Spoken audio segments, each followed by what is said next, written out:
Round scad or galunggong as it is popularly known in the Philippines is caught off the waters of the South China Sea. Round scad is an oily fish with an evident mackerel fish flavor. The meat when cooked has an off-white to light brown color.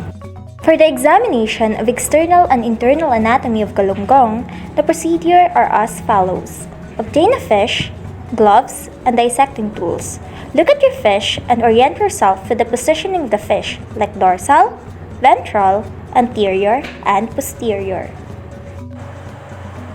Open and close the fish mouth to observe the action of the mandible and the maxilla. The maxilla usually remains still, while the mandible is usually the major moving component. The mandible moves forward and downward as the fish mouth opens. On the other hand, as the mouth shuts, the mandible shifts back and forth, realigning the jaws. Place a probe in the mouth of the fish and gently push it through the operculum. It functions mainly for protecting and controlling the gills, which are responsible for drawing oxygen from the surrounding water. Remove the gill arches by cutting its dorsal and ventral attachment. Locate the gill rakes on each gill arc. These projections separate the gill arches from each other and create spaces between each of the gill arches. Use your scissors and make the incision towards the head. Incision 2 should begin on the ventral surface just after the anus. When you reach the gills, cut upward behind the gills. Lastly, finish this process by lifting away the cut section of the body wall. Use your scissors to remove any membranes that adhere to the body wall. If the body organs are covered with fat, you may use the forceps to remove this material.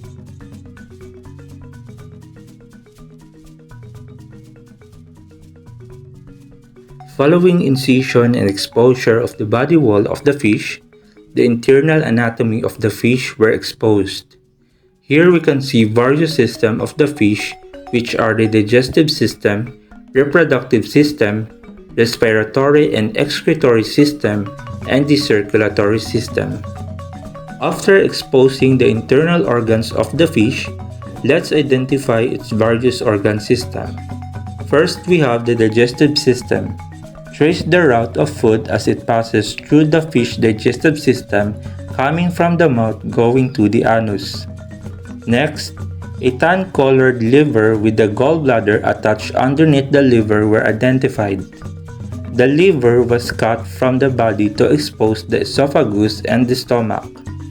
Here, we can see the following organs.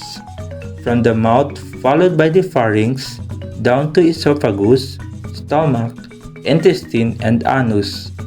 In order to locate other organs, remove the entire digestive canal by cutting it free at the anus and out the mouth. The next system is the reproductive system. In order to identify the fish, whether it's a male or female, is by simply locating and identifying either a pair of testes or large yellow ovary. The testes and ovaries are connected by tubes to the urogenital opening found posterior to the anus.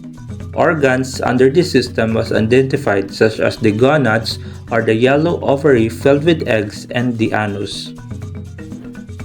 The next system is the respiratory and excretory system. First, locate the swim bladder and remove the bright white gas-filled swim bladder in the dorsal portion of the fish. In the dorsal wall of the body cavity, the kidneys were located and exposed. The kidneys are connected by urinary ducts to a urinary bladder from which the waste pass out of the body through the urogenital opening. The next system is the circulatory system. In order to identify the organs, cut through the fish body wall anterior to where the liver was located. Doing this exposes a cavity where the heart is suspended. Find the one thin-walled atrium and the one thicker-walled muscular ventricle. Here we can see the heart and the aorta together with the veins and arteries. The blood leaving the heart and the gills where it flows through the capillaries in the gills and throughout the body in various veins, capillaries and arteries, and finally returns to the heart to be pumped throughout the body again. Lastly, you may remove the eye of the fish and analyze its internal structure.